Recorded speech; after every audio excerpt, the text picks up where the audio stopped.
Olá, tudo bem?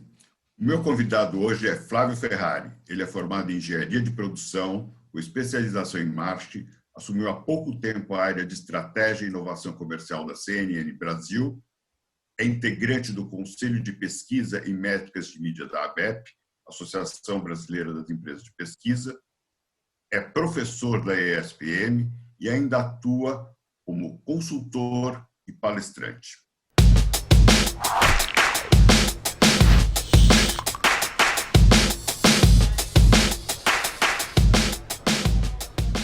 Flávio, seja muito bem-vindo. Eu é que agradeço o convite, Gilberto. É um prazer estar aqui com você. Ótimo. Como vocês viram, ele é múltiplas funções, né? Ele tem várias frentes que a gente vai explorar bastante, um pouco nessa nossa entrevista, dentro do possível aqui do espaço, para que também a gente tenha uma coisa ágil com tantas ofertas que a gente tem, né, Flávio? Hoje nas mídias sociais, de lives, essa série de coisas. O mundo deixou de ser simples, né? O mundo da comunicação deixou de ser simples. Você, como integrante do Conselho de Métricas e Mídias da ABEP, conta para a gente aqui como é que estamos ou não próximos de chegar a um padrão de avaliação de audiência das mídias digitais? Essa é uma pergunta complexa, né? A gente deu um passo importante nos últimos 2 anos, acredito eu, quando a gente aceitou que aquelas métricas que eram comuns no mundo tradicional da mídia, né, o GRP, o alcance, a frequência, poderiam também ser utilizadas, elas poderiam e deveriam ser utilizadas também no universo digital, né? E isso tem uma implicação, eu diria, quase filosófica, né? É o entendimento de que essa separação esquizofrênica entre o digital e o não digital, ela está começando a se desconstruir, né?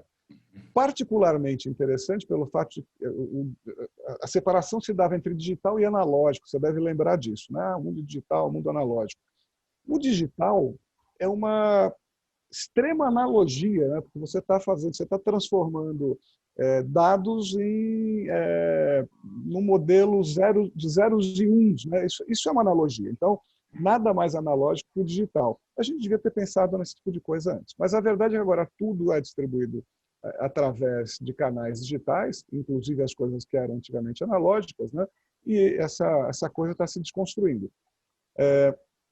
Então, usar GRP, alcance e frequência, o que eu costumo dizer é o seguinte, né? Não é porque chegou o mundo digital que eu vou medir meu peso e a minha altura com outra métrica. Eu continuo sendo, né? Tem uma balança que mede meu peso em quilos, lamentavelmente, e tenho uma fita métrica que mede minha altura em metros e centímetros, e por mais que o mundo mude, essas métricas funcionam bem. GRP, alcance e frequência são medidas de pressão de comunicação, de quantidade de pessoas atingidas e de frequência de exposição à mensagem, não há por que usá-las ou deixar de usá-las em qualquer plataforma.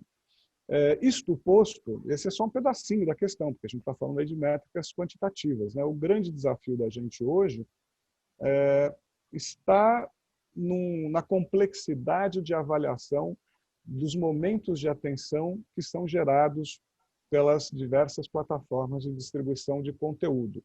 Explicando um pouco melhor, e você pode me interromper quando você quiser, hoje a mídia ela é algo que acontece quando o consumidor encontra uma informação, um conteúdo, durante a jornada dele, em qualquer plataforma e usando qualquer device.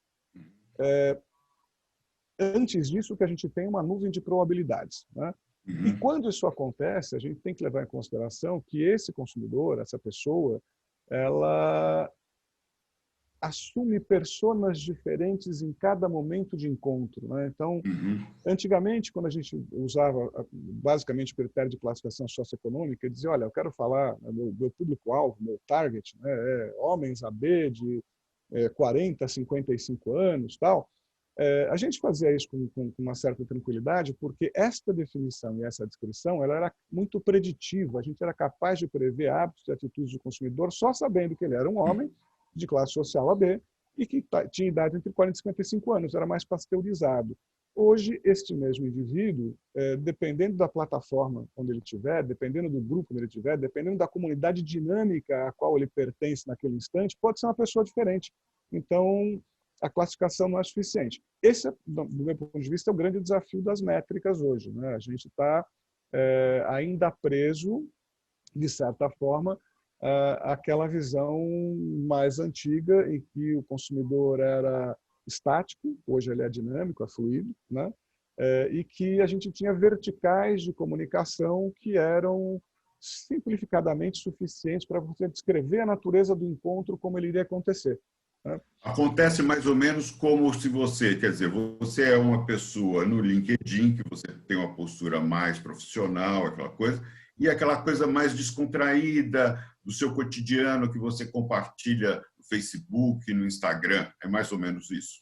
É isso, e ainda com vamos dizer, uma complexidade adicional agregada, que é quando você está participando de um grupo que defende uma causa, por exemplo, ali você tem que defender aquela causa e você tem a atitude específica daquela causa. Então fica uma coisa mais granulada, né? Você tem essa atitude que você comentou, cada plataforma tem uma atitude, uma postura, assume uma persona diferente, e dentro de cada plataforma, dependendo do tema, dependendo do assunto, né, eu tenho um mindset diferente, eu tenho eu vou reagir à informação e à comunicação de uma forma diferente, né?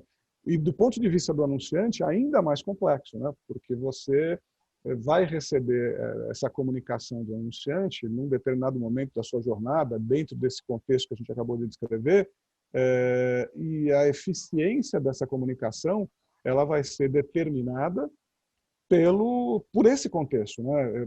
Você deve ter acompanhado os estudos mais recentes a respeito do nosso span de atenção, do nosso limiar de atenção, né? E o último cálculo que eu vi, que foi feito em 2015, ele estava em 8 segundos, né? A gente presta atenção por 8 segundos. A gente tem, vamos dizer, menos foco do que um peixe, né? Foi a comparação que fizeram naquela ocasião. Então, você tem 8 segundos para mostrar para o seu consumidor que você é relevante, que a sua mensagem é relevante, né? Se você tiver descontextualizado, a chance de você fazer isso é zero, né? Então, esse é mais um fator, né? Como é que eu mensuro, como é que eu escolho a adequação, né? E se a gente for ainda dar mais um passo além disso, né? Hoje em dia a gente fala muito de marketing preditivo, principalmente no mundo digital, as DMPs traqueiam a nossa trajetória, vão atribuindo qualificações para a gente, né, através dos cookies, né, dos identificadores de anúncio, né, os cookies do celular, né? E isso está em discussão agora, a grande discussão nos Estados Unidos. A gente estava acabando de falar sobre isso no Comitê de Métricas de Mídia da BEP, né? Google, Apple estão se propondo a eliminar esses identificadores, né, por conta da LGPD, da Lei Geral de Proteção de Dados, né, da privacidade. E aí a coisa fica ainda mais complicada, porque como é que você vai distribuir o anúncio na hora certa? Bom, olha, a gente tem grandes desafios pela frente e métricas que sejam capazes de dar conta desse contexto, nos ajudar a fazer uma comunicação que seja mais objetiva, que seja mais eficiente, são o grande desafio. E vou fazer mais um complemento nisso aqui, desculpa me estender, mas é importante, né? A maior parte dos grandes anunciantes está usando hoje modelos econométricos de atribuição para decidir a distribuição do seu investimento. Claro que não conheço todos, né? Mas aqueles que eu conheço têm muita dificuldade, porque são baseados em performance, né? Essa palavrinha que ganhou força no mundo digital, eles têm muita dificuldade para avaliar a importância da marca e de uma coisa que a gente chama de priming, né? Do efeito daquela comunicação que prepara você para a próxima comunicação.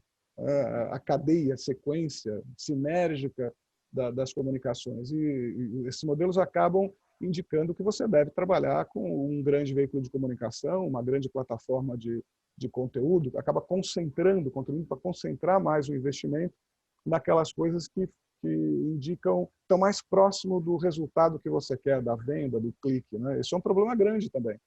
Então, quer dizer, não existe nenhum prazo, nem nada, uma estimativa se vai ser em 2021, 2022, para a gente criar esse padrão de medição de audiência.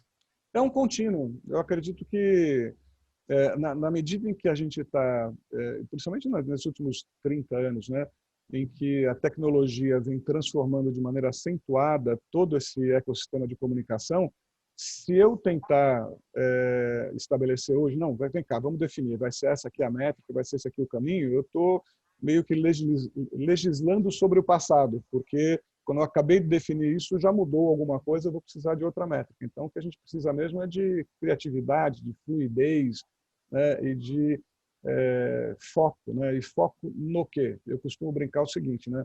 Tem um capítulo do Lost, onde o professor explica para um personagem que está pulando entre passado, presente e futuro, que para você não ficar maluco quando essas coisas estão muito confusas, você precisa de uma constante. A nossa constante é o ser humano. Né? O Homo sapiens está na versão 1.0.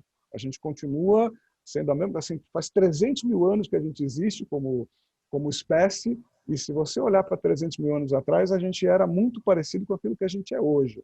Então é isso, cara. A gente tem que focar no ser humano, a gente tem que se preocupar em olhar para o ser humano e estabelecer métricas que façam sentido independentemente desse contexto, dessa revolução tecnológica.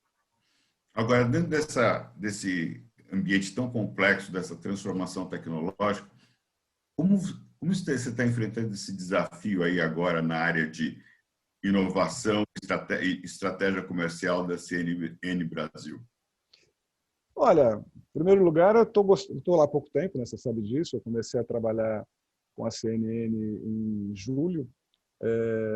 Está sendo uma agradável, eu não vou dizer que é uma agradável surpresa, porque não me surpreendeu. Eu já conhecia a marca, já conhecia boa parte das pessoas que estão lá e é por isso que eu aceitei esse desafio, né?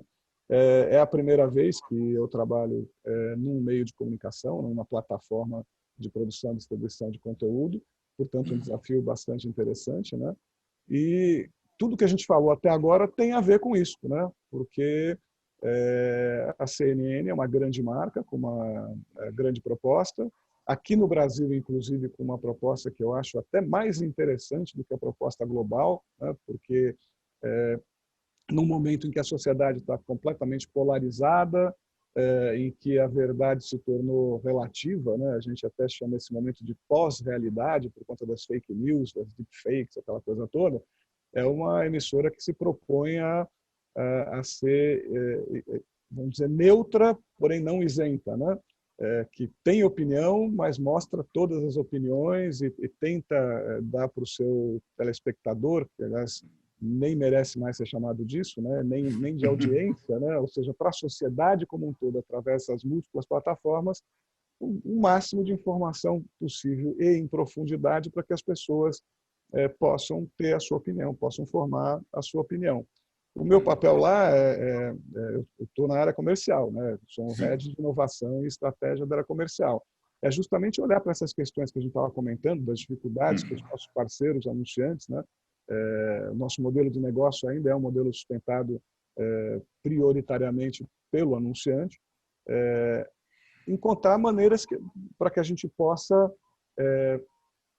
apoiar essa iniciativa, né? Fazer essa conexão entre uma marca que precisa comunicar algo importante e alguém que precisa escutar essa mensagem em seu próprio benefício também, e sair desse modelo em que o custo por mil, né, a performance de um impacto específico seja a principal métrica do universo. A gente está preocupado em entender a comunicação de maneira mais ampla, mais profunda, tal qual dentro das nossas telas, no nosso jornalismo, a gente procura também trazer uma visão ampla para o consumidor. Ou seja, eu estou gostando bastante, deu para perceber, estou entusiasmado com o desafio, né? Não, é um desafio que traz assim muito entusiasmo. Uhum.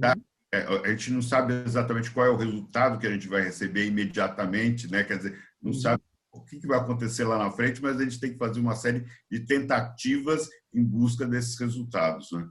O que a gente tem feito lá, se propondo a fazer, já começamos isso, faz parte do nosso modelo de inovação, conversar bastante com os nossos apoiadores, com os nossos anunciantes, dizer, vem cá, qual é a sua, o que você precisa, qual é o seu objetivo, qual é o seu grande desafio, e construir isso junto, né? Dizer, ok, o que a gente pode fazer, como é que a gente pode fazer, e isso leva a gente para caminhos que são caminhos muito interessantes, né?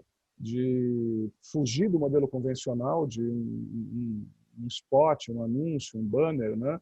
Um vídeo, falando especificamente do produto, coisa parecida, mas ampliar essa questão para trabalhar temas que sejam relevantes, para trazer essa marca para dentro da emissora, dentro do novo contexto, né?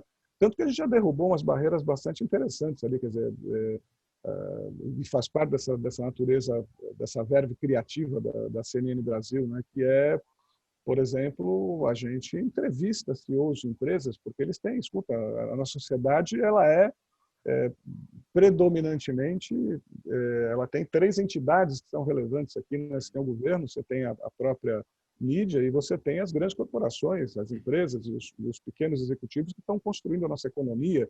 É importante ouvir o que essas pessoas todas têm para falar. Então, eu não preciso esperar que o sujeito venha anunciar na minha emissora para trazer a sua mensagem. Se algum CEO tem alguma coisa importante para falar, a gente leva ele para o programa, a gente entrevista, a gente fala com ele. Se tem alguma notícia que está relacionada a alguma grande marca, a gente apresenta a marca, não tem essa preocupação de ficar escondendo, porque estamos dando propaganda, estamos fazendo publicidade de graça para o indivíduo. Não, cara, isso assim, parece uma coisa tola, né? Mas já foi uma grande modificação dentro do cenário, né? Agora, por falar nisso, a pandemia acelerou o processo de digitalização na relação de todas as empresas, sejam elas pequenas ou grandes, com o consumidor. Como é que você avalia esse aprendizado e os resultados que já foram alcançados até agora? Pois é, né? Em março, eu fiz uma apresentação sobre o que ia acontecer, quais eram as implicações, o futuro de curto prazo da pandemia, né? E a máxima da apresentação era exatamente essa, dizendo, olha, esse tipo de crise, esse tipo de situação, ele acelera, antecipa o futuro, né? Então, no fundo, nada do que está acontecendo agora, exceto pelo drama, as consequências nefastas de uma pandemia. E eu sempre digo o seguinte, a pandemia não tem nada de bom, né? Não adianta a gente querer ser poliana e dizer, não, olha que coisa legal, as pessoas estão mais isso. Não, cara, a gente poderia viver muito bem sem isso, né? Mas fato é que algumas coisas foram aceleradas. Uma delas foram as questões relacionadas à transformação digital, por conta do fato da gente ter que ficar mais dentro de casa e todo mundo teve que aprender a fazer conversas como essa nossa via Zoom, né? Verdade. Coisa que não se fazia. Isso está trazendo acelerando o aprendizado da sociedade com relação não só ao uso da tecnologia, né, mas a todas as implicações decorrentes deste fenômeno da transformação digital. As empresas que eventualmente estavam negligenciando isso, dizendo, não, mais para frente a gente faz, tal, tiveram que acelerar. Os indivíduos, né, as pessoas nas suas casas, diziam, legal, eu uso o celular, tal, mas ainda usavam os modelos mais antigos de comportamento, tiveram que acelerar. Mas as implicações são muito mais amplas do que essa, né? Na teoria do caos, tem uma coisa que ficou popularmente chamada de efeito borboleta, que é aquela ideia de que, né, a borboleta bate asas aqui no hemisfério sul e tem um furacão no hemisfério norte, né? Exageradamente, claro. Mas a ideia é que pequenas coisas, numa cadeia de eventos, podem produzir grandes consequências na ponta. Você muda uma pequena coisinha aqui, muda lá. Um exemplo claro disso. O trabalho remoto. As pessoas vão trabalhar mais nas suas casas e vão usar essa comunicação virtual, né? Não precisa mais ir para o escritório. Legal, né? Vai mudar a qualidade de vida e tal.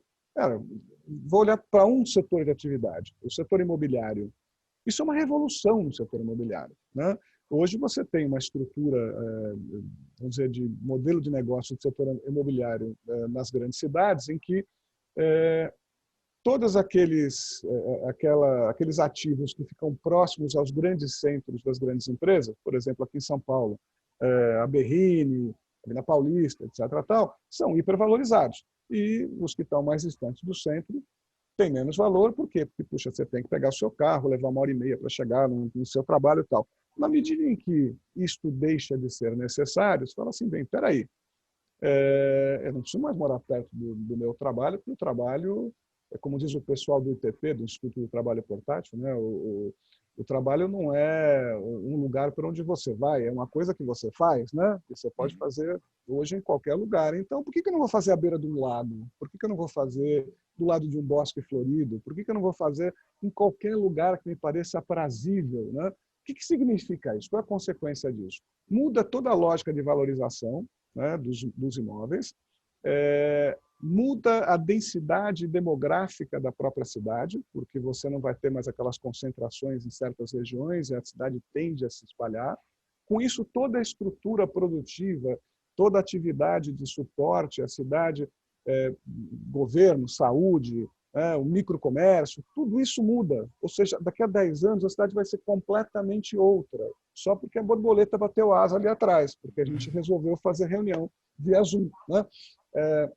Eu citei um pequeno exemplo. Então, o que vai acontecer é que essas pequenas coisas, né, que a gente trouxe e acelerou por conta da transformação digital, elas vão ter implicações imensas lá na frente, né? A coisa vai ser muito diferente do que ela é hoje. Quem estiver atento a isso e for, vai fazer melhores negócios, vai poder viver melhor, né? A primeira coisa que eu falei há 3 meses, eu falei, cara, se você tem uma casa na região da Berrini, um apartamento na Berrini, venda agora, espera uns 3 ou 4 meses e compra outra coisa, porque é assim, cara, recompre depois, que vai baixar o preço. Agora, outra coisa que também aconteceu bastante aí foi a questão da democratização da informação, né? Pelos meios, pelos diversos meios, né? E como é que você avalia esses benefícios e os cuidados que a gente deve ter nesse processo? Eu escrevi, eu gosto muito de escrever, né? Eu tenho um dos meus blogs, chama-se Descolapso. Ele foi criado durante a pandemia com essa proposta de aproveitar o momento em que as pessoas estão, né, mais sensíveis a pensar sobre a vida, sobre a existência, né? A morte, né? A ameaça da morte tem essa qualidade, né? O Carlos Castaneda, que é um autor que foi famoso na década de 70, lançou uma série de livros que começam com a Erva do Diabo, e tem lá um personagem que é um nagual, algo parecido com um xamã mexicano chamado Don Juan, sempre dizia que a gente devia usar a morte como conselheira, né? Porque isso faz com que a gente viva aqui e agora intensamente no momento presente. Aí eu aproveitei essa questão e criei esse blog chamado Descolapso, que é baseado na ideia de que o mundo pode estar caminhando para um colapso, né? Essa coisa de sustentabilidade, aquecimento global, etc. Tal, uma sociedade que é meio insustentável, mas a gente não tem por que esperar ele acontecer e ficar desesperado. A gente pode ir se preparando para isso e viver com menos, viver melhor, mudar um pouco o nosso foco de vida. Terminado o merchandising, né? Neste blog em particular, ontem eu postei um arquivo sobre isso, eu chamei de Sociedade da Desinformação. Ele foi inspirado por um documentário que está na Netflix falando sobre as redes sociais, que eu até não curti muito o documentário, porque achei ele muito one-sided, muito tendencioso, muito crítico e tal.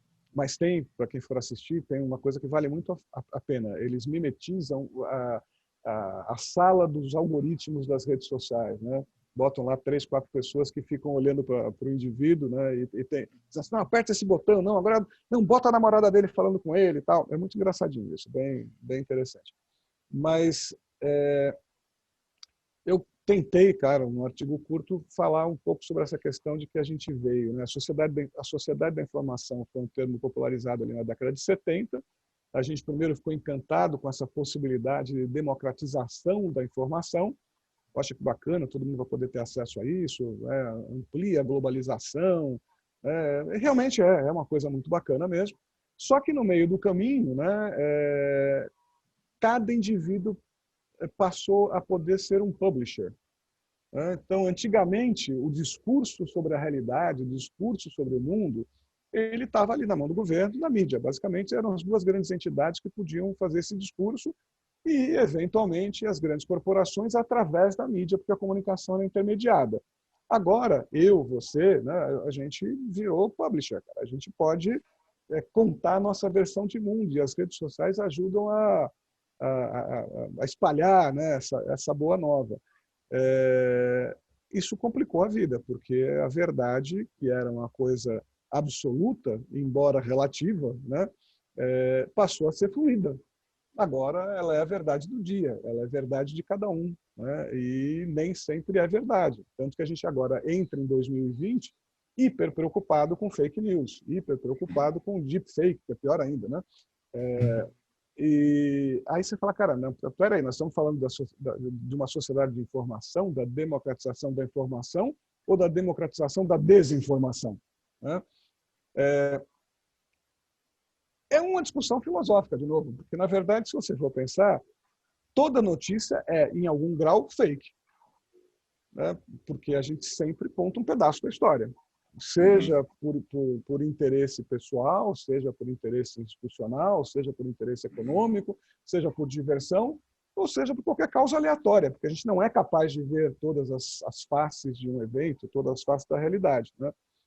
E aí eu vou voltar e fazer de novo merchandising da CNN Brasil, quer dizer, olha, é legal você estar numa casa que se preocupa, consciente disso, em apresentar várias visões, porque, de repente, a gente consegue entender um pouco melhor a realidade. Quer dizer, o único caminho para você garantir essa democratização sustentável da informação é, de fato, apresentar mais informação sobre diversas óticas. Porém, É que cada um dessas empresas aí tem uma questão da sua visão editorial, né?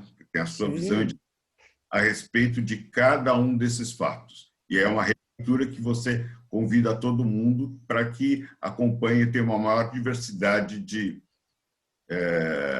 visão dessa mesma informação. eu concordo, né? E acho que, por um lado, é isso, e a gente deve cobrar, de alguma maneira, dessas grandes entidades que tenham esse discernimento e essa abertura, né, para não ser tão tendenciosos, etc. Mas nós, como seres humanos, temos uma forte tendência a terceirizar a responsabilidade, né? Então, a gente acusa a rede social por conta dos algoritmos de estar, né, colocando aí um bias no acesso à informação e criando bolhas, aquela coisa toda. A gente acusa os veículos de comunicação de serem tendenciosos e só serem contra ou a favor, etc. Tal. Porém, no centro dessa história está o ser humano. Estou eu, está você, né? Eu posso confortavelmente aceitar a bolha do algoritmo, eu posso confortavelmente aceitar o discurso, escolher a emissora, escolher a plataforma que fala aquilo que eu gosto de ouvir, né, e ficar ali. Provavelmente vou estar servindo aí ao interesse de alguém, mas eu estou feliz, estou tranquilo, não preciso trabalhar, estou recebendo a informação que eu quero. Ou eu posso proativamente resolver furar a bolha do algoritmo, eu posso, né, assistir mais um canal ou escolher um canal de comunicação que distribua mais facetas da coisa, ou seja, eu posso ser proativo nesse processo. Eu posso não ser uma vítima e posso passar a ser um protagonista desse processo, né? Aí sim, dentro desse contexto todo, eu vou estar, vamos dizer, realizando este sonho da democratização da informação, porque a verdade é que ela está disponível, mas a gente tem que fazer um certo esforço se a gente de fato quiser encontrar toda essa informação e ter o benefício dessa democratização. Flávio, eu quero te agradecer muito esse bate-papo, foi muito gostoso, muito esclarecedor e espero contar com você em breve aqui para uma nova conversa, atualizando assim tantas coisas que estão acontecendo e que a gente volte a conversar novamente em breve. Será um prazer, até porque o assunto é infinito, né? A gente vai ter a vida inteira para conversar sobre ele ainda. Você tem toda a razão. Muito obrigado e um abraço. Obrigado, Gilberto.